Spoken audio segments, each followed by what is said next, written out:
Hello everyone, मैं हूं Aditi Shah and I welcome you all to Magnet Brains, जहां आपको मिलता है 100% education free from kindergarten to 12th class. आज हम करने वाले हैं क्लास 12th अकाउंट्स का chapter number 6 that is retirement of a partner. हम लोगों ने प्रीवियस लेक्चर में क्वेश्चन नंबर 28 तक सारे क्वेश्चंस देख लिए थे, जहां पर आपने revaluation of assets and liabilities से रिलेटेड क्वेश्चंस देखे थे। ठीक है, preparation of capital accounts and balance sheet, ये टॉपिक हम आज कवर करने वाले हैं।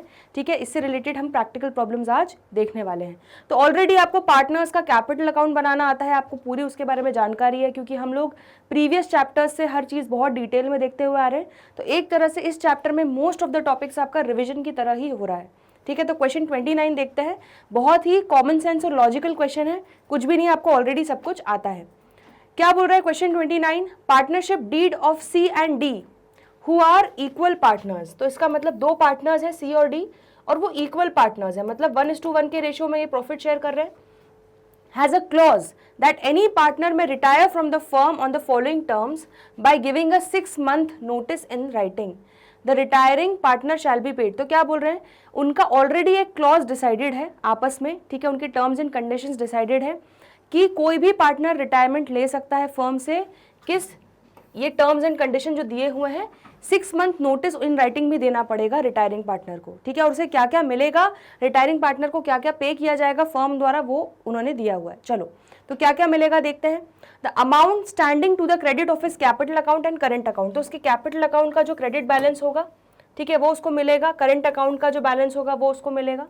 ठीक है, his share of profit to the date of retirement. तो रिटायरमेंट के दिन तक उसका जो प्रॉफिट में शेयर है, प्रॉफिट में हिस्सेदारी है, वो मिलेगी। और वो प्रॉफिट कैसे कैलकुलेट करेंगे, calculated on the basis of the average profit of 3 preceding completed years. ठीक है, तो प्रॉफिट में हिस्सेदारी मिलेगी जब तक वो रिटायरमेंट, जिस दिन तक वो रिटायरमेंट लेता है उस दिन तक। ठीक है, तो वो हमें कैलकुलेट करना पड़ेगा। और वो कैसे कैलकुलेट होगा, एवरेज प्रॉफिट 3 साल का, पिछले 3 साल का दिया है, उसका हमें एवरेज निकालना होगा। तो आपका वो, उसका टोटल प्रॉफिट आ जाएगा, उसमें से उसका शेयर हम निकालेंगे। ठीक है, half the amount of the goodwill of the firm calculated at 1.5 times the average profit of the 3 preceding completed years. ठीक है, तो यहाँ पर क्या बोल रहे हैं, गुडविल ऑफ द फर्म, उसमें उसका आधा अमाउंट उसका होगा, बिकॉज 1:1 के रेशियो में है। ठीक है, वो हमें कैसे निकालना है, 1.5 times the average profit of the 3। तो जो एवरेज प्रॉफिट हमने इस वाले प्रीवियस बी वाले पॉइंट में हमने निकाला था, उसका 1.5 times हमें करना होगा, तो आपका गुडविल का वैल्यूएशन हो जाएगा। आ रहा है समझ में? चलो, then C gave a notice on 31 March 2020। अब सी ने नोटिस दे दिया। ठीक है, मतलब 6 महीने पहले उसने नोटिस दे दिया 31 March 2020 को, कि वो 30 September 2020, मतलब 6 महीने बाद वो रिटायरमेंट लेने वाला है। ठीक है, क्योंकि टर्म्स एंड कंडीशन में बोला था कि 6 month नोटिस देना है राइटिंग में। When the balance of his capital account was ₹6,000 and his current account was debit 500। इसका मतलब क्या है, कि उसके कैपिटल अकाउंट का बैलेंस था 6,000 रुपये और कुछ नहीं बोला गया है, तो एक क्रेडिट बैलेंस है। लेकिन करंट अकाउंट में उसका डेबिट बैलेंस था 500 रुपये। मतलब क्या है, डेबिट बैलेंस अगर कैपिटल अकाउंट जा रहा है आपका, मतलब नेगेटिव जा रहा है। ठीक है, तो इसका मतलब फर्म को ये 500 रुपीज़ पार्टनर से लेने हैं। समझ में आ रहा है? Profits for the 3 preceding completed years ended 31 March were 2018 2800 rupees, 2019 2200 rupees and 2020 1600 rupees. तो ये प्रॉफिट तीनों साल के दे दिए गए हैं। Determine the amount due to C as per the partnership agreement. ठीक है, तो हमें यहाँ पर सी को कितना अमाउंट देना है टोटल उसके रिटायरमेंट पे, ये निकालना है। ठीक है, तो बहुत ईजी सा क्वेश्चन है, बिल्कुल सिंपल से कैलकुलेशन से आ जाते हैं यहाँ पर। सबसे पहले तो हम निकाल लेते हैं, थोड़ी सी वर्किंग कर लेते हैं यहाँ पर, कि एवरेज प्रॉफिट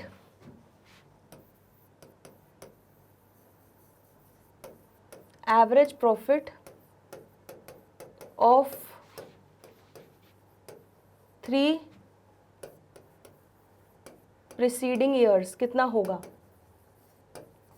ठीक है, क्योंकि उसी के बेसिस पे उसका शेयर ऑफ प्रॉफिट भी निकलेगा और इसी को बेस बना के आपका गुडविल का वैल्यूएशन भी होने वाला है। तो सबसे पहले इसी को हम निकाल लेते हैं। चलो, 2800 प्लस 2200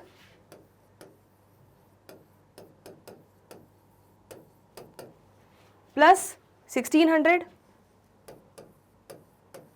डिवाइडेड बाय 3। ठीक है, तो आपका एवरेज प्रॉफिट कितना आ जाएगा, 2800 प्लस 2200 प्लस 1600 डिवाइडेड बाय 3, आपका आ जाएगा आंसर 2200। तो आपका एवरेज प्रॉफिट निकल गया 2200। आ रहा है समझ में? तो यहाँ पर हम अब ये पार्ट निकाल सकते हैं, share of profit to the date of retirement calculated on the basis of average profit of 3 preceding completed years. तो यहाँ पर share of profit of C निकाल लेते हैं हम। तो यहाँ पर हम निकाल लेते हैं सीज शेयर इन प्रॉफिट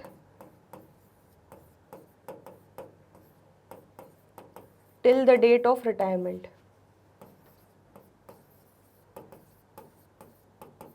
देखो अब यहां पर बस आपको थोड़ा सा ध्यान देना है। 2200 आपका क्या आ गया, वो एवरेज प्रॉफिट बेसिकली बेस आ गया आपका, जिसमें से आपको सी का हिस्सा निकालना है। ठीक है, तो average profit of 3 preceding years आपने निकाल लिया 2200। आ रहा है समझ में? अब इसमें आधा हिस्सा सी का होगा। क्यों आधा हिस्सा सी का होगा? क्योंकि 1:1 के रेशियो में प्रॉफिट शेयर कर रहे हैं। ठीक है, तो आधा हिस्सा तो सी का होगा, लेकिन वो रिटायरमेंट कब ले रहा है? वो 30 सितंबर को ही ले रहा है। ठीक है, तो आप जब प्रॉफिट कैलकुलेट करोगे तो वो आप 1 अप्रैल से 30 सितंबर, दैट इज सिर्फ और सिर्फ उसको 6 मंथ्स का ही मिलेगा। ठीक है, क्योंकि क्या बोला गया है, share in profit till the date of retirement. तो रिटायरमेंट 6 महीने के बाद ही ले रहा है, तो उसको प्रॉफिट में जो हिस्सेदारी मिलेगी वो 6 महीने के हिसाब से ही मिलेगी। समझ में आ रहा है? अगर वो पूरे साल बाद रिटायर हो रहा होता, ठीक है, अगर वो सपोज 31 मार्च 2020 से 1 साल लगा लो, 31 मार्च 2021 को रिटायर हो रहा होता, तो उसको पूरे साल का प्रॉफिट मिलता। ठीक है, तो सीधे आप क्या करते, 2200 इंटू हाफ कर देते, तो पूरे साल का शेयर ऑफ प्रॉफिट हो जाता उसका। ठीक है, जो हम निकाल रहे हैं पिछले साल के एवरेज प्रॉफिट के बेसिस पे, पिछले 3 सालों के। लेकिन यहाँ पर क्योंकि बोला गया है कि डेट ऑफ रिटायरमेंट उसका 6 महीने बाद ही है, तो 6 महीने के हिसाब से उसका शेयर ऑफ प्रॉफिट निकलेगा।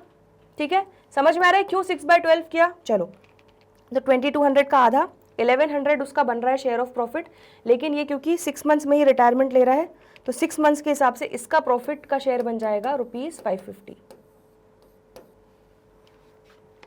समझ में आ रहा है?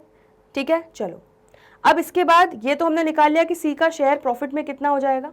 अब यहाँ पर गुडविल भी निकालना है, तो चलो goodwill 1.5 times of the average profit. तो यहाँ पर हम लिख लेते हैं goodwill of the firm is equal to average profit into 1.5।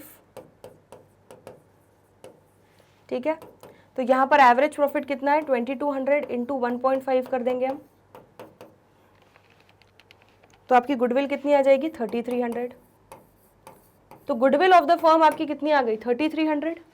ठीक है, अब इसमें आधा हिस्सा आधी मेहनत जो है वो सी की होगी। फर्म की गुडविल में 1:1 के रेशियो में सी और डी प्रॉफिट शेयर कर रहे हैं, तो आधी हिस्सेदारी किसकी होगी, सी की। तो यहाँ पर हम लिख लेते हैं सीज शेयर इन गुडविल 3300 का हाफ। ठीक है, तो ये कितना हो जाएगा, 1650। तो 1650 रुपये उसका गुडविल में शेयर हो जाएगा। ठीक है, बाकी कैपिटल अकाउंट्स के बैलेंसेस ऑलरेडी दिए हुए हैं, 6000 और 500 डेबिट। समझ में आ रहा है? तो चलिए अब हम निकाल लेते हैं क्या, हमें जो यहाँ पर निकालना है that is amount due to C, है ना। तो यहाँ पर हम निकाल लेते हैं amount due to C.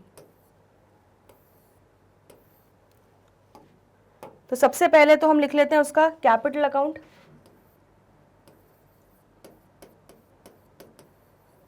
Capital account balance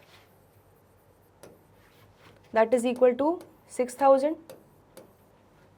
ठीक है, प्लस उसको शेयर ऑफ प्रॉफिट कितना मिलेगा till the date of retirement, वो लिख लेते हैं, plus share in profits till the date of retirement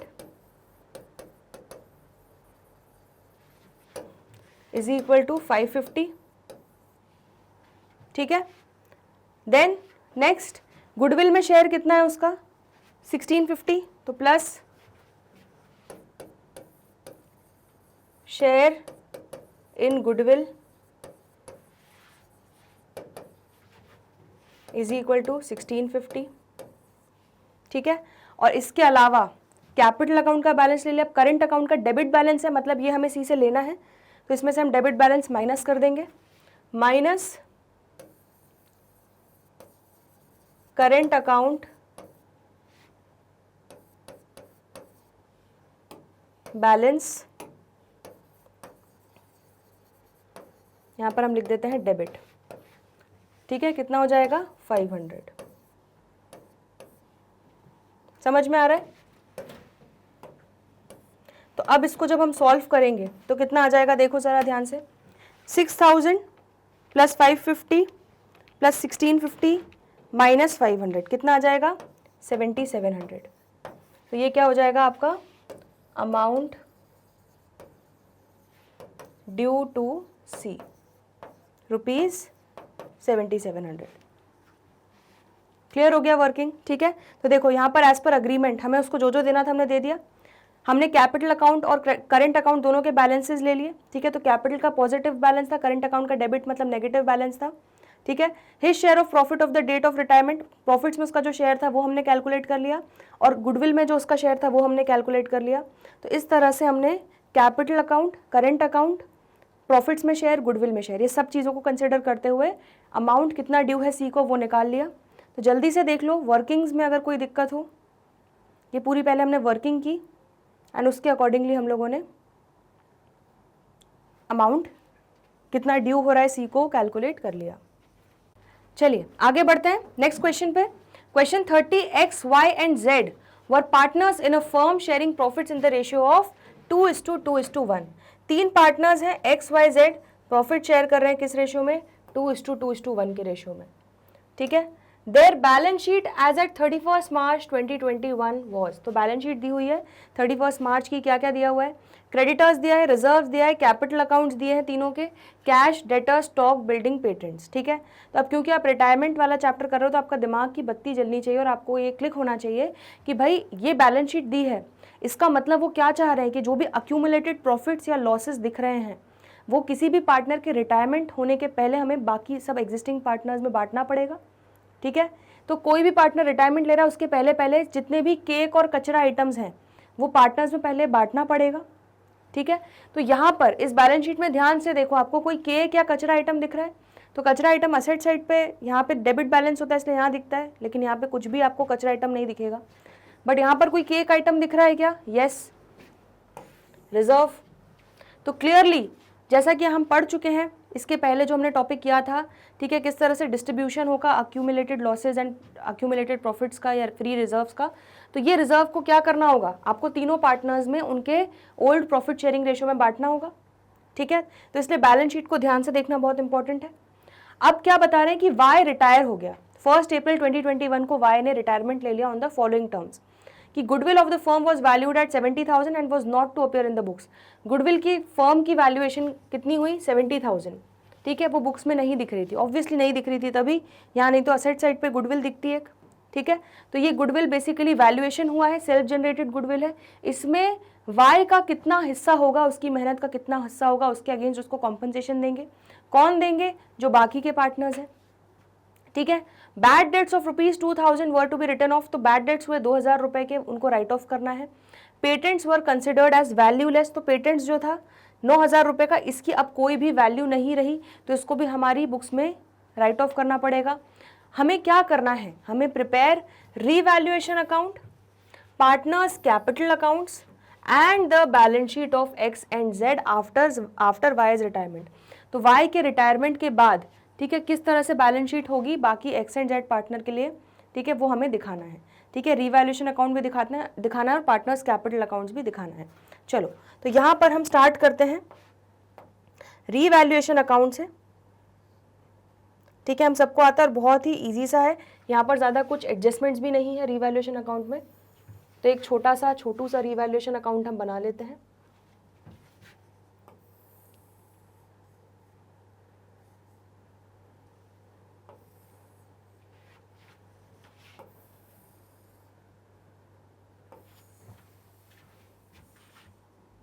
तो ये हो जाएगा हमारा रीवैल्यूएशन अकाउंट।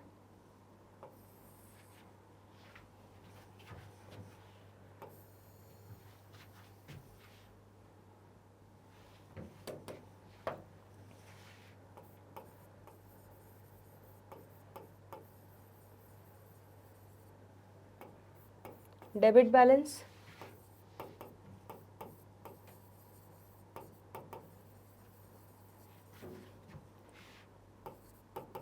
और ये हो जाएगा क्रेडिट बैलेंस। ठीक है, तो जैसा कि हम डिस्कस कर चुके हैं, रीवैल्यूएशन अकाउंट जो है प्रॉफिट एंड लॉस अकाउंट का भाई होता है। तो जितने भी चीज़ों के कारण फ़ायदा हो रहा है वो क्रेडिट साइड में रिकॉर्ड होगा, और जितने भी चीज़ों के कारण नुकसान हो रहा है वो डेबिट साइड में रिकॉर्ड होगा। और एंड में हम क्या निकालेंगे, गेन ऑन रीवैल्यूएशन या लॉस ऑन रीवैल्यूएशन, जो फर्दर पार्टनर्स में बांट दिया जाएगा। यहाँ पर अब ध्यान से देखो, रीवैल्यूएशन अकाउंट के लिए सिर्फ 2 एडजस्टमेंट दिए, एक बैड डेट्स और एक पेटेंट्स वाला। तो bad debts of 2000 were to be written off, तो 2000 रुपए के बैड डेट्स हुए, तो ये क्या है सॉरी, तो ये क्या है, नुकसान है। तो रीवैल्यूएशन अकाउंट के डेबिट साइड में आ जाएगा। यहां पर हम लिख देंगे 2 बैड डेट्स,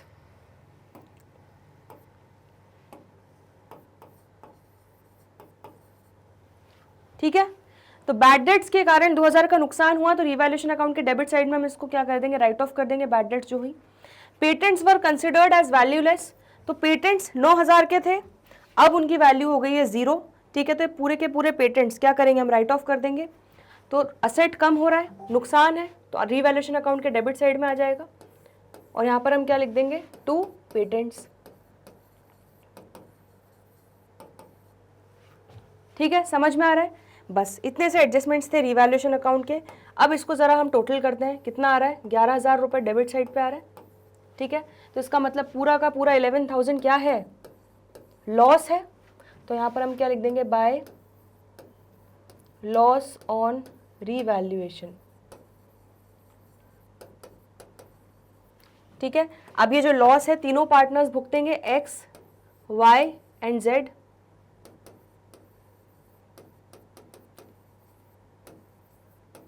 ठीक है, तो loss on revaluation transferred to X's capital account, Y's capital account and जेड्स कैपिटल अकाउंट। तो कितना हो जाएगा, इनका रेशियो क्या है, देखो ध्यान से, 2:2:1 है, तो 2 + 2 4 + 1 5। तो यहाँ पर 11,000 इंटू 2/5 एक्स का हो जाएगा, 11,000 इंटू 2/5 वाई का हो जाएगा, एंड 11,000 इंटू 1/5 जेड का हो जाएगा। ठीक है, तो लॉस में कितना कितना कौन भुगतेगा निकाल लेते हैं। 11,000 इंटू 2/5 कितना हो रहा है, 4,400। ठीक है, ये भी 4,400 हो जाएगा, और ये कितना हो जाएगा, 2,200। तो इस तरह से 11,000 का जो नुकसान हुआ है, लॉस हुआ है, वो तीनों पार्टनर्स बेयर करेंगे। ठीक है, इतनी सी कहानी थी आपकी रीवैल्यूएशन की। तो हमने रीवैल्यूएशन अकाउंट बना लिया, इसमें तो कोई डाउट नहीं है। ठीक है, 2 ही एडजस्टमेंट्स थे, एक बैड डेट्स हुए और पेटेंट्स की वैल्यू 0 हो गई। चलिए, अब इसके बाद क्या करते हैं, जल्दी से हम क्या बना लेते हैं, पार्टनर्स कैपिटल अकाउंट। तो तीनों पार्टनर्स का कैपिटल अकाउंट इकट्ठा बना लेते हैं।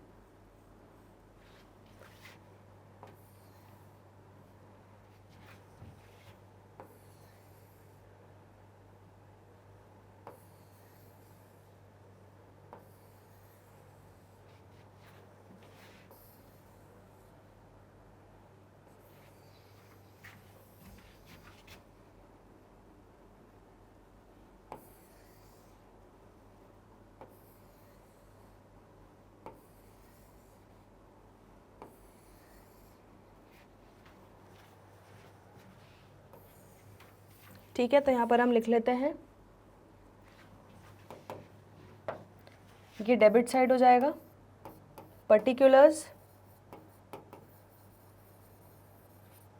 एक्स वाई जेड, पर्टिकुलर्स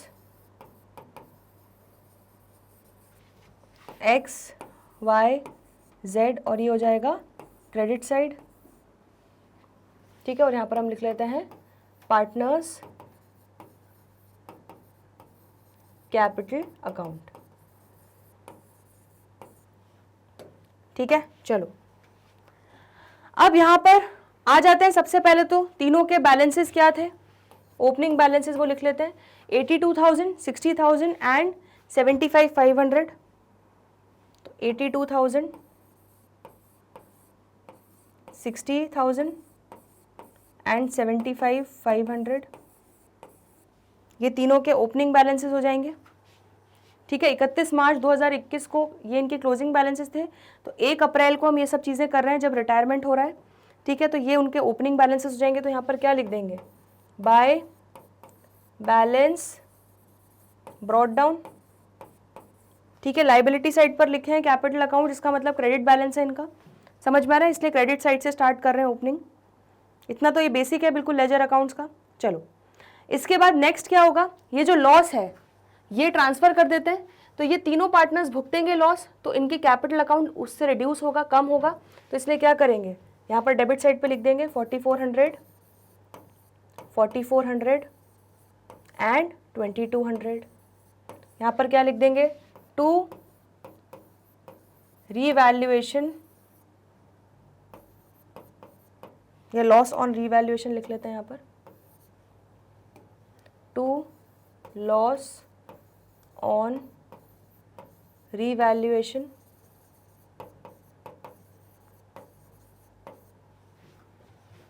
समझ में आ गया। चलो इसके बाद नेक्स्ट क्या करेंगे, अब देखो ध्यान से देखो, यहाँ पे एक केक आइटम है 18,500 का, ये भी हमें पार्टनर्स में बांटना है। तो केक आइटम है तो मिलेगा पार्टनर्स को। ठीक है, यहाँ पर क्या हो जाएगा, एंट्री क्या होती है रिजर्व को बांटने की, general reserve account debit to X's capital account, Y's capital account, जेड्स कैपिटल अकाउंट। तो तीनों के कैपिटल अकाउंट क्या होंगे, क्रेडिट। ठीक है, तो रिजर्व की गुल्लक को फोड़ेंगे और तीनों को 18,500 2:2:1 के रेशियो में डिस्ट्रीब्यूट हो जाएगा। तो यहाँ पर हम लिख देंगे बाय रिजर्व अकाउंट। ठीक है, तो 18,500 को 2:2:1 के रेशियो में बांटो, कितना हो जाएगा, इसका 2/5 हिस्सा 7,400 हो जाएगा। ठीक है, इसको भी 7,400 मिलेगा एंड 3,700 हो जाएगा जेड को। ठीक है, तो इस तरह से आपने 18,500 का रिजर्व्स भी तीनों पार्टनर्स में बांट दिया। ठीक है, समझ में आ गया, इतना क्लियर हो गया। चलो नेक्स्ट इसके बाद क्या बोला गया है, goodwill of the firm was valued at 70,000 and was not to appear in the books. अब ध्यान से यहां पर हमें थोड़ा सा वर्किंग नोट बनाना पड़ेगा गुडविल से related.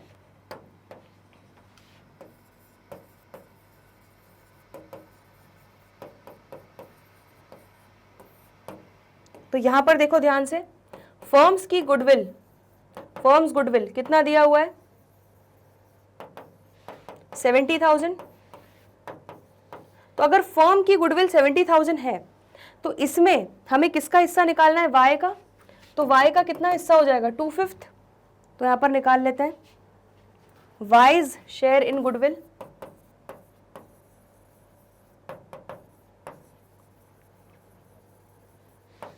Is equal to 70,000 into 2/5, ये हो जाएगा 28,000। दैट मीन्स क्या है कि 70,000 में से 28,000 रुपये जो है वो वाई की मेहनत की हिस्सेदारी है जो उसको मिलनी चाहिए रिटायरमेंट के पहले। आ रहा है समझ में। तो क्या होगा, रिटायरिंग पार्टनर को जो भी गेनिंग पार्टनर्स हैं वो उसको कॉम्पनसेट करेंगे। अब यहाँ पर देखो वाई रिटायर हो रहा है लेकिन एक्स और जेड का फ्यूचर प्रॉफिट शेयरिंग रेशियो क्या है वो नहीं दिया है। ठीक है, इस केस में क्या होता है, और ना ही वाई कितना कितना हिस्सा एक्स और जेड को देके जा रहा है वो दिया है। तो ये सबसे इजी केस होता था। यहाँ पर अगर आप इसको हाइड कर लो, यहाँ पर अगर वाई चला गया तो यहाँ पर एक्स और जेड का क्या रेशियो बचेगा, 2:1। समझ में आ रहा है। तो यही इनका न्यू प्रॉफिट शेयरिंग रेशियो बन जाएगा और यही गेनिंग रेशियो बन जाएगा। इसी रेशियो में क्या कर रहे हैं, वाई के हिस्से को, वाई के शेयर को जो वो छोड़कर जा रहा है उसको बांटने वाले हैं। तो 2:1 इनका गेनिंग रेशियो बन जाएगा और यही उनका न्यू प्रॉफिट शेयरिंग रेशियो भी बन जाएगा। ठीक है, तो यहाँ पर क्लियरली आपको कुछ करना नहीं है, आपको गेन निकालने की जरूरत नहीं है, आपको ऑलरेडी गेनिंग रेशियो पता है। ठीक है, तो यहां पर निकाल लेते हैं after Y's retirement gaining ratio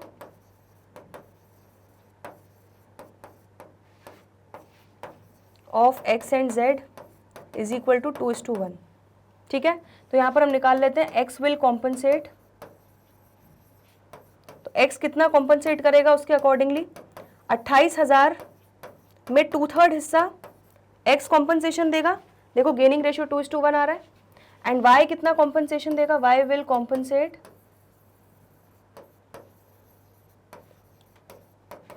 28,000 into 1/3 हिस्सा, तो 28,000 इंटू 2/3 कितना हो जाएगा 18,667। ठीक है, राउंड ऑफ कर रहे हैं। एंड 28,000 का 1/3 हिस्सा कितना हो जाएगा 9333। समझ में आ रहा है? तो 28,000 में 18,667 x देगा और y देगा 9333। तो चलो इसकी जल्दी से जर्नल एंट्री इमेजिन करो, क्या होगा, gaining partners capital account debit to sacrificing या रिटायरिंग पार्टनर। ठीक है, तो गेनिंग पार्टनर कौन है, x और z है, तो वो कंपनसेशन किसको देंगे, y को। तो यहाँ पर हम लिख लेते हैं to Y's capital account, X's capital account debit, जेड्स capital account debit to Y's capital account entry होगी। तो यहाँ पर टू वाइज कैपिटल अकाउंट लिखा। एक्स का कैपिटल अकाउंट कितने से डेबिट होगा, देखो 18,667 से, तो यहाँ पर लिख देते हैं 18,667 डेबिट साइड में। और जेड का कैपिटल अकाउंट कितने से डेबिट होगा 9333 से, तो यहाँ पर 9,333 लिख देते हैं। समझ में आ रहा है? अब y का कैपिटल अकाउंट क्रेडिट हो रहा है कितने से 28,000 से, जिसमें उसको 18,667 किससे मिल रहा है, x से मिल रहा है, और 9,333 उसको मिल रहा है z से। तो टोटल करो इसका 28,000 आ रहा है समझ में। चलो तो यहाँ पर लिख लेते हैं बाय एक्सेस कैपिटल अकाउंट, तो x के कैपिटल अकाउंट से उसको मिल रहा है 18,667 एंड y के कैपिटल अकाउंट से उसको मिल रहा है 9,333। इस तरह से आपने सारे कैपिटल अकाउंट के जो एडजस्टमेंट्स थे वो कर लिए। अब बस फाइनल घड़ी आ चुकी है जब क्लोजिंग बैलेंस निकालना है। चलिए तो यहाँ पर आ जाते हैं।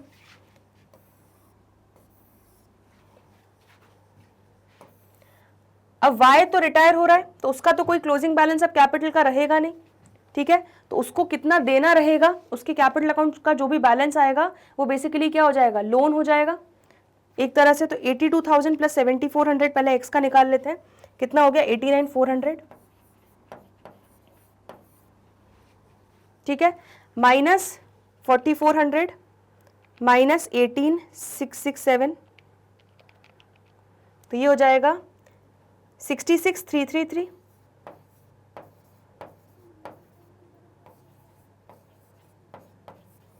तो इस तरह से टू बैलेंस CD x का क्लोजिंग बैलेंस बुक्स में आ जाएगा आफ्टर ऑल द एडजस्टमेंट्स 66,333। ठीक है, इसमें तो कोई डाउट नहीं है। चलो अब पहले z का भी निकाल लेते हैं, अभी रिटायरिंग पार्टनर का सबसे एंड में निकालेंगे। 75,500 प्लस 3,700 कितना हो गया 79,200। ठीक है, माइनस 2,200 माइनस 9,333, तो इसका आ जाएगा 67,667 क्लोजिंग बैलेंस।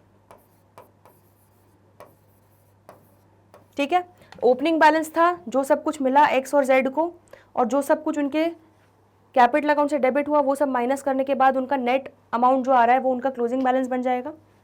ठीक है, इतना समझ में आ रहा है। अब चलो रिटायरिंग पार्टनर का निकाल लेते हैं। रिटायरिंग पार्टनर का बैलेंस था 60,000 प्लस 7,400 और मिला, प्लस 18,667 और मिला, प्लस 9,333 और मिला। ठीक है, तो ये हो गया टोटल 95,400। ठीक है, माइनस जाने से पहले उसको लॉस बेयर करना होगा 4,400 का। ठीक है, तो 91,000 आ रहा है y का बैलेंस। तो क्या इसको आप क्लोजिंग बैलेंस में लिखोगे नहीं, क्यों, क्योंकि अब तो ये पार्टनर ही नहीं है, ये तो जा रहा है, तो अब इसके कैपिटल अकाउंट का कोई क्लोजिंग बैलेंस होगा नहीं। तो ये जो 91,000 है बेसिकली क्या करना है, फर्म को, अब ये उधारी आ गई है फर्म के सर पे, जो y को बन रहा है उसका कैपिटल अकाउंट का जो 91,000 का बैलेंस बन रहा है क्लोजिंग बैलेंस, ठीक है, एक तरह से वो फर्म को उसको पूरा वापस करना पड़ेगा। क्यों? क्योंकि ये पार्टनर जो था, ये जब फर्म में पैसा लेकर आया था, पूंजी लेकर आया था कैपिटल अकाउंट, तो वो क्या होता है, एक तरह से लायबिलिटी होती है फर्म के लिए। अब जब वो पार्टनर छोड़ के जा रहा है तो वो पैसा जो है वो उसके सर पे बोझ है, फर्म के सर पे बोझ है, जो उसको उस पार्टनर को क्या करना है, वापस करना है। समझ में आ रहा है? तो यहां पर अगर हम ये लिखें टू वाइज लोन अकाउंट, तो ये गलत नहीं होगा। ठीक है, तो एक तरह से जो 91,000 का क्लोजिंग बैलेंस है वाई का, ठीक है, ये क्या बन जाएगा, फर्म के सर पे एक लोन बन जाएगा जो उसको वाई को चुकाना है, क्योंकि अब वाई तो पार्टनर रहा ही नहीं फर्म में। ठीक है, चलो तो यहां पर हम लिख लेते हैं 95,400 टोटल। समझ में आ गया ट्रीटमेंट? ठीक है, जल्दी से देख लो revaluation account, partners capital account, इसमें कोई भी डाउट हो तो पूछ लो। अब इसके बाद बैलेंस शीट बना लेते हैं। ठीक है, तो यहां पर हम छोटी सी प्यारी सी एक बैलेंस शीट बनाते हैं।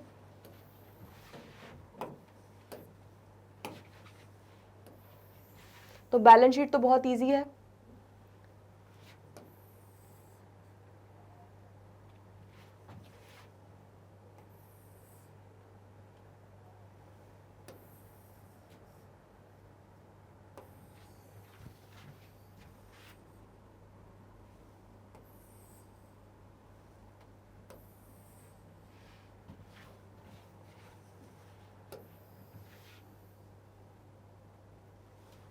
यहाँ पर लिख लेते हैं हम लायबिलिटीज,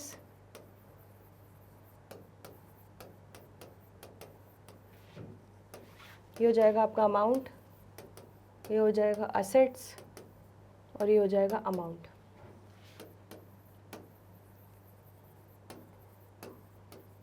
चलिए तो शुरू करते हैं बैलेंस शीट बनाना। यहां पर देखते हैं क्या क्या था। रिजर्व्स तो अब रहा नहीं, क्रेडिटर्स में कोई चेंज नहीं है, क्रेडिटर्स 49,000 ही है, तो चलो लिख लेते हैं क्रेडिटर्स 49,000।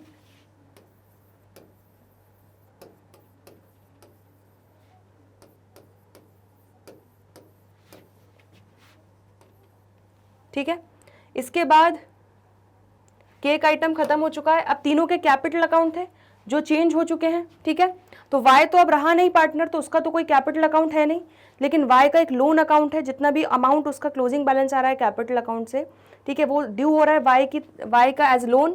तो यहाँ पर हम लिख देंगे wise loan account, wise loan account क्या हो जाएगा 91,000। बेसिकली हो क्या रहा है, उसके कैपिटल अकाउंट का क्लोजिंग बैलेंस अब कन्वर्ट हो रहा है लोन अकाउंट में। ठीक है, तो फर्म को ये उसको एक तरह से वापस करना है, इसलिए लोन अकाउंट बोल रहे हैं। अब बचे हुए पार्टनर्स का कैपिटल अकाउंट कैरी फॉरवर्ड होगा, तो उनका क्लोजिंग बैलेंस कितना आया था, capital account of x and capital account of Z, कितना कितना था, एक्स का था 66,333,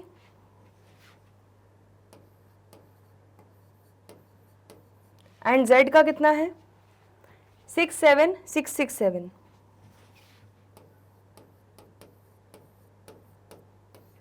ठीक है, इसका टोटल करते हैं, कितना हो जाएगा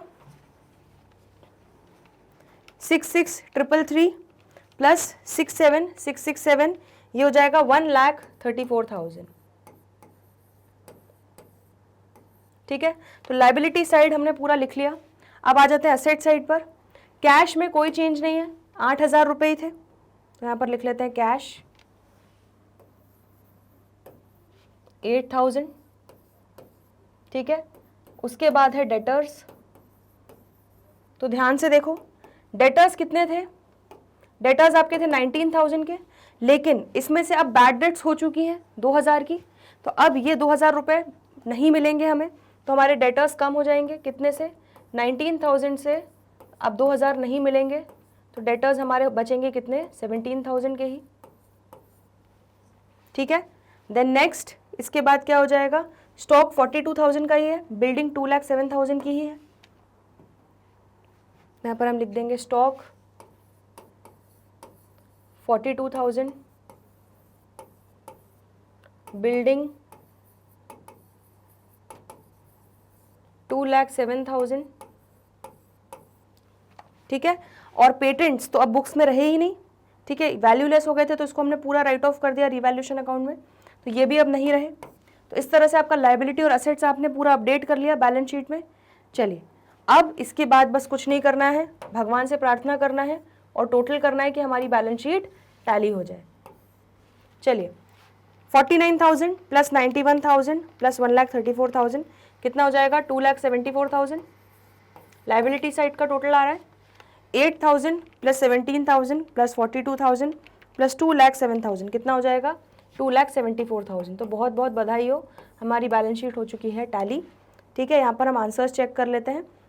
लॉस ऑन रीवैल्यूएशन हमारा 11,000 आया था, देखो ध्यान से।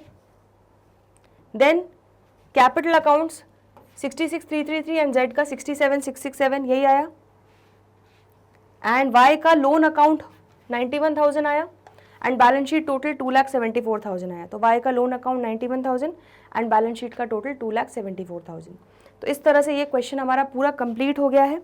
इसमें कोई भी डाउट हो तो पूछ लो, जल्दी से बैलेंस शीट देख लो, वर्किंग नोट्स देख लो। आगे बढ़ रहे हैं क्वेश्चन 31 पर। Kanika, Disha and Kabir were partners sharing profits in the ratio of 2:1:1। 3 partners हैं, तीनों का प्रॉफिट शेयरिंग रेशियो दिया हुआ है 2:1:1। On 31 March 2016 there balance sheet was as under. तो 31 मार्च 2016 को उनकी बैलेंस शीट दी हुई है। क्या क्या है देखते हैं ध्यान से। लाइबिलिटीज में है trade creditors, employ provident fund. तो एम्प्लॉयज प्रोविडेंट फंड एक आउटसाइड लाइबिलिटी होती है, ठीक है, तो पार्टनर्स इसको हाथ भी नहीं लगा सकते। Kanika's capital, दिशास capital, Kabir's capital. तो यहाँ पर कोई भी आपको अक्यूमुलेटेड प्रॉफिट या फ्री रिजर्व नहीं दिख रहा, दैट इज कोई केक आइटम नहीं है। असेट साइड पे आ जाते हैं। Bank, debtors, stock, fixed assets, profit and loss account, yes. तो ये आपको मिल गया क्या? ये आपको मिल गया आपका अक्यूमुलेटेड लॉसेज, या इसको हम क्या बोलते हैं? कचरा आइटम, जो हमें पार्टनर्स में बांटना पड़ेगा, ठीक है। तो profit and loss account asset side पे दिख रहा है, इसका मतलब क्या है? इसका डेबिट बैलेंस होगा। और यहीं पर अगर प्रॉफिट एंड लॉस अकाउंट आपको यहाँ दिख रहा होता है, उसका मतलब क्या होता है? उसका क्रेडिट बैलेंस होता। समझ में आ रहा है? तो यहाँ पर क्लियरली आपको 20,000 रुपीज़ जो है पार्टनर्स में डिस्ट्रीब्यूट करना पड़ेगा, पार्टनर्स इसको भुगतेंगे। आ रहा है समझ में? क्लियर हो गया इतना? चलो अब आगे क्या बोल रहे हैं। कनिका रिटायर्ड ऑन 1 अप्रैल 2016। अब कनिका रिटायर हो रही है 1 अप्रैल 2016 को। For this purpose the following adjustments were agreed upon. अब क्या क्या एडजस्टमेंट्स अग्री किए गए? Goodwill of the firm was valued at 2 years purchase of average profits of 3 completed years preceding the date of retirement. तो क्या बोला गया है कि पिछले 3 सालों का जो प्रॉफिट है उसको हमें उसका एवरेज प्रॉफिट निकालना है, उसमें हम मल्टीप्लाई करेंगे नंबर ऑफ ईयर परचेज, तो हमारी गुडविल ऑफ द फर्म निकल जाएगी, ठीक है। The profits for the year 2013-14 were 1 lakh and for 2014-15 वर 1,30,000। अब आप लोग बोलेंगे कि मैम 2 ही साल का प्रॉफिट दिया है, तीसरे साल का प्रॉफिट कहाँ है? तो तीसरे साल का प्रॉफिट बच्चों यहाँ पर दिया हुआ है ऑलरेडी आपको, ठीक है। जो 15-16 का प्रॉफिट होगा वो आपका बेसिकली क्या हो रहा है? लॉस हो रहा है 20,000 का, तभी एसेट साइड पे दिख रहा है एज अ डेबिट बैलेंस। समझ में आ रहा है? तो इस तरह से आपको अपना थोड़ा सा बेसिक सा दिमाग भी लगाना होगा क्वेश्चन पढ़ते हुए। Fix assets were to be increase to 3 lakh. तो फिक्स असेट्स को बढ़ाकर वैल्यू हो रही है 3 लाख। स्टॉक को वैल्यू कर रहे हैं हम एट 120%, मतलब 20% से इंक्रीज कर रहे हैं। Amount payable to Kanika was transfer to her loan account. तो ठीक है, कनिका को जो भी पेबल अमाउंट बनेगा आफ्टर ऑल द एडजस्टमेंट्स, उसका कैपिटल अकाउंट का जो क्लोजिंग बैलेंस होगा बेसिकली वो उसका क्या बन जाएगा? Loan account. Prepare revaluation account, capital accounts of the partners and the balance sheet of the reconstituted firm. तो ये 3 चीजें हमें करनी है। चलिए तो सबसे पहले शुरुआत करते हैं हम रीवैल्यूएशन अकाउंट से। रीवैल्यूएशन अकाउंट में सबसे पहली चीज क्या होगी? फिक्स असेट्स इंक्रीज हो रहे हैं 3 लाख। तो ध्यान से देखो, फिक्स असेट्स की वैल्यू कितनी थी? 2,40,000 थी। अब वो बढ़कर हो रही है 3 लाख, मतलब असेट की वैल्यू बढ़ रही है, मतलब क्या है? फायदा। तो ये हमारा रीवैल्यूएशन अकाउंट बना हुआ है। यहाँ पर हम क्या कर देंगे? Bye fixed assets account. कितना हो जाएगा? 60,000। तो 60,000 से आपकी असेट की वैल्यू बढ़ रही है, फायदा हो रहा है, तो रीवैल्यूएशन अकाउंट के क्रेडिट साइड में आ जाएगा, ठीक है। नेक्स्ट क्या है आपका? देखो, stock was to be valued at 120%। मतलब अभी स्टॉक की वैल्यू कितनी है? 1 लाख। इसको अगर आप वैल्यू करोगे 120% पे, मतलब 1,20,000 की वैल्यू हो जाएगी।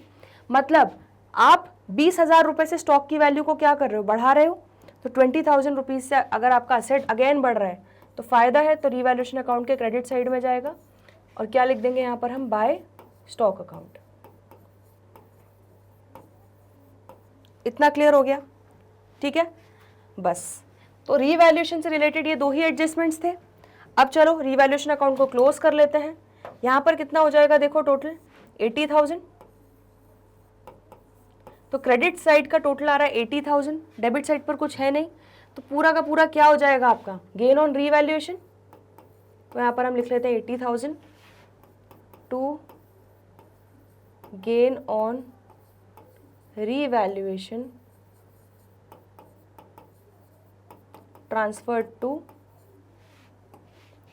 तीनों पार्टनर्स के नाम लिख लेते हैं, कनिका, दिशा एंड कबीर। तो यहाँ पर लिख लेते हैं Kanika capital account, Kabir's capital account, sorry पहले हम लिख लेते हैं दिशा, लिख लेते हैं Disha's capital account and Kabir's capital account.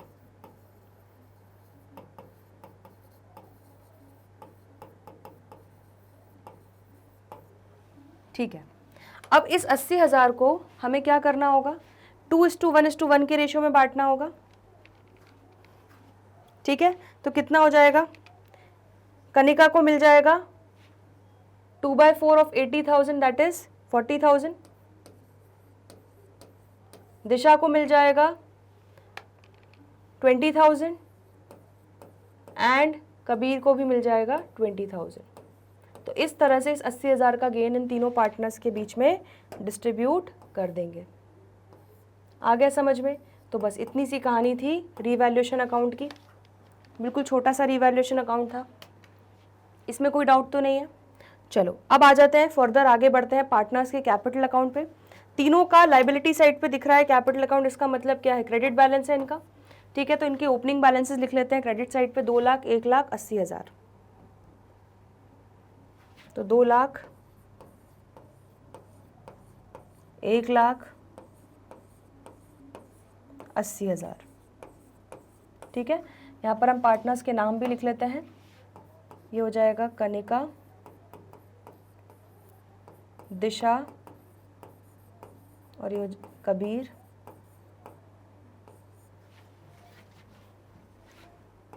Kanika, दिशा, कबीर। तो ये हो जाएंगे opening balances by balance brought down. तीनों के ओपनिंग बैलेंसेस लिख लिए। ठीक है, चलो इसके बाद क्या हुआ, तीनों को जो प्रॉफिट मिल रहा है रीवैल्यूएशन से, जो गेन मिल रहा है, वो भी उनके पार्टनर्स के कैपिटल अकाउंट में क्या करेंगे, क्रेडिट करेंगे। ठीक है, लॉस होता तो डेबिट करते, गेन मिल रहा है तो इनका कैपिटल अकाउंट उतने से बढ़ रहा है तो क्रेडिट करेंगे। 40,000, 20,000 एंड 20,000। तो यहाँ पर क्या लिख देंगे, बाय गेन ऑन रीवैल्यूएशन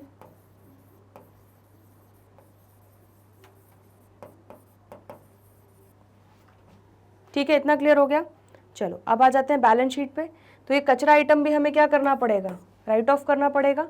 तो profit and loss account debit balance था, इसको मारने के लिए करेंगे क्रेडिट, और पार्टनर्स के कैपिटल अकाउंट को करेंगे debit in their profit sharing ratio that is 2:1:1। ठीक है, तो 20,000 का जो आपका डेबिट बैलेंस है उसको 2:1:1 के रेशियो में बांटो, कितना हो जाएगा, 10,000, 5,000 और 5,000।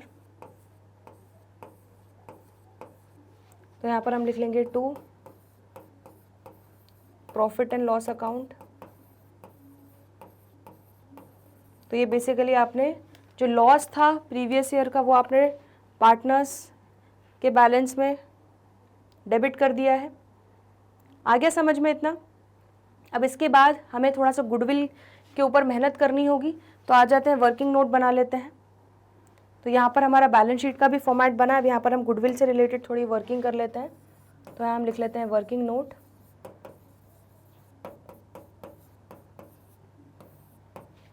ठीक है, सबसे पहले हम क्या निकाल लेंगे, average profit. Average profit is equal to कितना हो जाएगा 3 साल का, 13-14 का है 1 लाख, 14-15 का है 1,30,000 और 15-16 का क्या हो जाएगा -20,000 हो जाएगा। ठीक है, तो 1 लाख प्लस 1,30,000 और 15-16 का लॉस हुआ था प्रॉफिट एंड लॉस अकाउंट में, -20,000 दिखा दो कि डिवाइडेड बाय 3 कितना हो रहा है देखो, 1 लाख प्लस 1,30,000 -20,000 डिवाइडेड बाय 3, ये आपका आ रहा है 70,000। तो एवरेज प्रॉफिट आपका आ गया 70,000।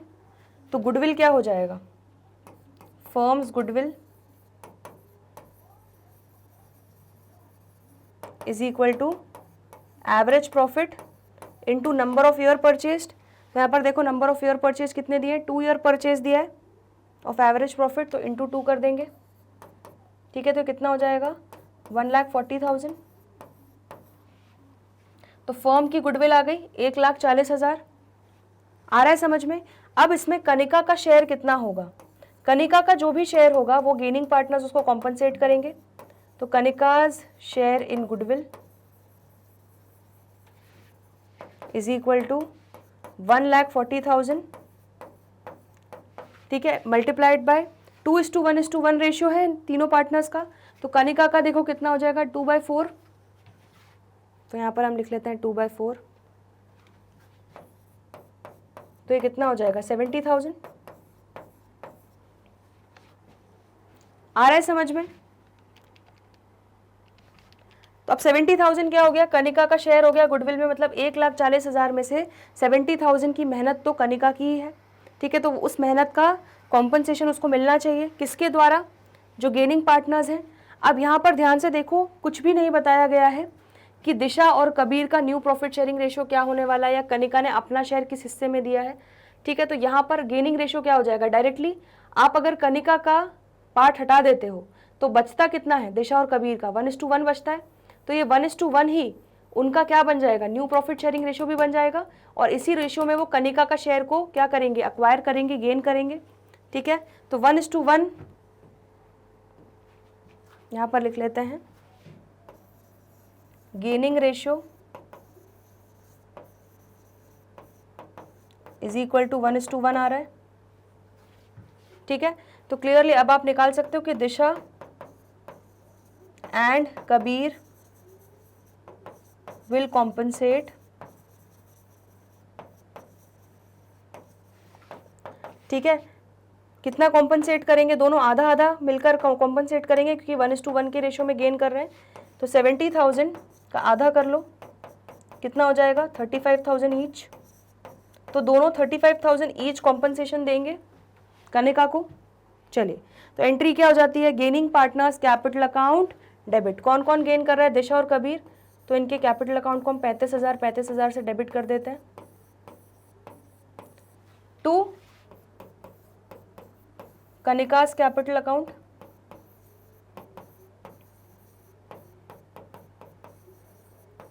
और रिटायरिंग पार्टनर के कैपिटल अकाउंट को क्रेडिट करते हैं क्योंकि उसको कॉम्पनसेशन मिल रहा है। तो कनिका को 35,000 रुपीज़ दिशा से मिल रहा है एंड 35,000 कबीर से मिल रहा है। तो यहाँ पर हम लिख लेते हैं बाय दिशास कैपिटल अकाउंट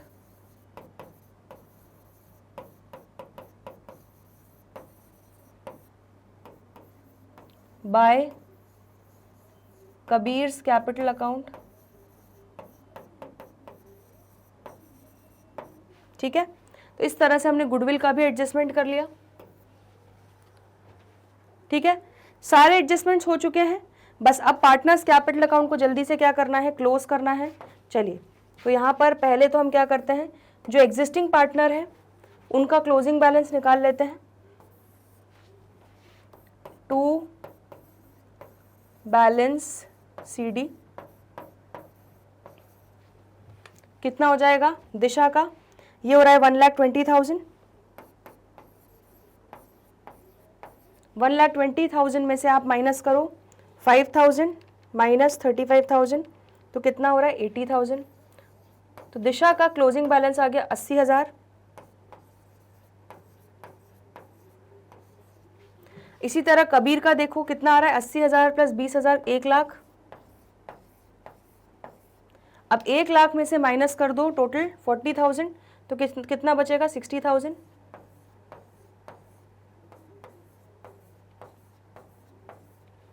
ठीक है, तो दिशा और कबीर जो एग्जिस्टिंग पार्टनर है उनका क्लोजिंग बैलेंस निकाल लिया। अब कनिका का जो क्लोजिंग बैलेंस आएगा वो हम उसको कहाँ पे कन्वर्ट कर देंगे, ट्रांसफर कर देंगे कनिका के लोन अकाउंट में, टू कनिकाज लोन अकाउंट। तो ये बेसिकली फर्म के लिए लोन हो जाएगा जो उनको कनिका को देना है, क्योंकि कनिका रिटायरिंग पार्टनर है, फर्म छोड़कर जा रही है। तो 2 लाख प्लस 40,000 प्लस 35,000 प्लस 35,000, ये कितना हो गया? 3,10,000 माइनस 10,000 कितना हो गया? 3 लाख। तो क्लियरली 3 लाख रुपए कनिका के लोन अकाउंट में चले जाएंगे, जो फर्म को लोन देना होगा, बेसिकली चुकाना होगा कनिका को। समझ में आ रहा है? तो रीवैल्यूएशन अकाउंट और पार्टनर्स कैपिटल अकाउंट क्लियर हो गया। ठीक है, चलिए अब बैलेंस शीट तो बहुत इजी है, आ जाते हैं यहाँ पर।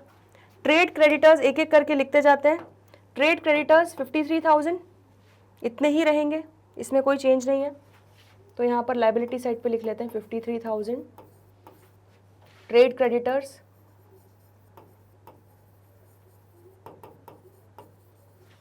चलिए नेक्स्ट, इसके बाद क्या था? एम्प्लॉय प्रोविडेंट फंड, इसमें भी कोई चेंज नहीं है, 47,000 रहेगा।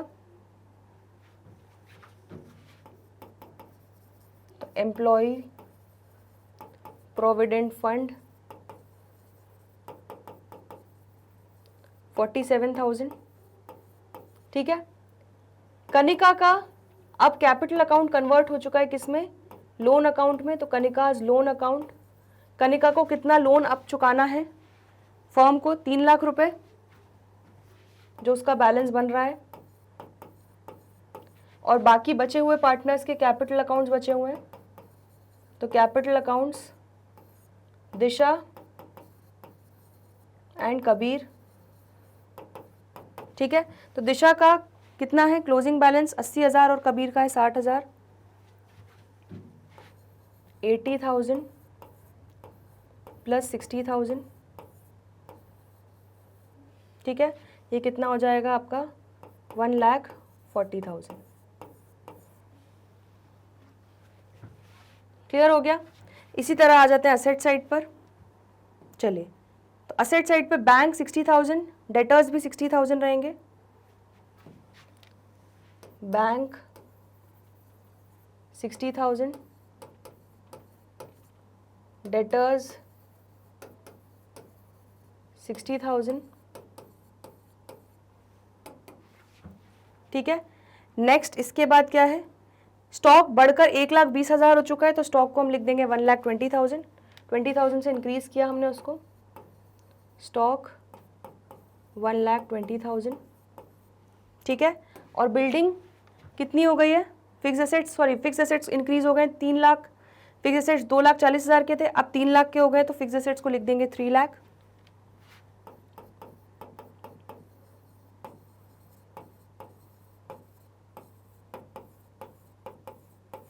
ठीक है, अब देखो और कुछ बचा है क्या बैलेंस शीट में? प्रॉफिट एंड लॉस अकाउंट को आप राइट ऑफ कर चुके हो, पार्टनर्स के कैपिटल अकाउंट में जाके आपने इस चीज़ को डेबिट कर दिया है, तो अब ये बैलेंस शीट में एग्जिस्ट नहीं कर रहा है। आ रहा है समझ में? चलिए, तो यहाँ पर बस हमारी बैलेंस शीट कंप्लीट हो चुकी है। अब बस प्रार्थना करते हैं कि हमारी बैलेंस शीट टैली हो जाए। चलो, लायबिलिटी साइड का टोटल करो, 53,000 प्लस 47,000 प्लस 3 लाख प्लस 1,40,000, कितना हो गया? 5,40,000। असेट साइड का टोटल करो, 60,000 प्लस 60,000 प्लस 1,20,000 प्लस 3 लाख 5,40,000। तो परफेक्टली टैली हो चुकी है, बधाइयाँ आपको, हमारी बैलेंस शीट टैली हो गई है। चलिए, तो यहाँ पर गेन ऑन रीवैल्यूएशन आया है 80,000, देखो परफेक्टली आया है। Partners capital accounts Disha 80,000 and Kabir 60,000, बिल्कुल यही आया है। एंड यहाँ पर कनिका का लोन अकाउंट आया है 3 लाख का, एंड बैलेंस शीट का टोटल आया है 5,40,000 का। ठीक है, तो जल्दी से देख लो, revaluation account, partners capital account, balance sheet और वर्किंग नोट्स। ठीक है, इसमें किसी भी चीज़ में डाउट हो तो जल्दी से पूछ लो। चलिए, तो तो आई होप हमने जो भी आज क्वेश्चंस डिस्कस किए लेक्चर में आपको अच्छे से समझ में आया है। किसी भी क्वेश्चन में कोई भी दिक्कत हो, परेशानी हो, डाउट हो तो अभी के अभी कमेंट सेक्शन में लिख दीजिए। आज के लिए इतना ही। बाकी के जो भी क्वेश्चंस हैं, कॉन्सेप्ट्स हैं, करेंगे आने वाले अगले लेक्चर्स में। तो जल्दी मिलते हैं ब्रेक के बाद। देखते रहिए Magnet Brains. Stay tuned. Good bye.